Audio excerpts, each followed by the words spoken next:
In today's video, I want to show you guys how you can easily install IPTV here on your TCL TV. Okay, for the first step, what we can do is go here into the home menu. So click on the home button and then go all the way up and then all the way to the right until we get here into the apps. So, and if you have like an Android TCL TV, then you have to go down here and then go into the App Store, Play Store. And yeah, if you have like a Google TCL TV, then you can easily go into the search bar there directly.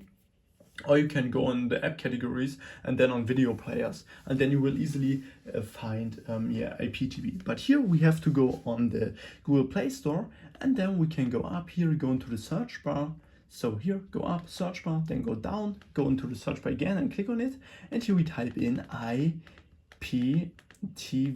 So okay, IPTV, and then go on enter.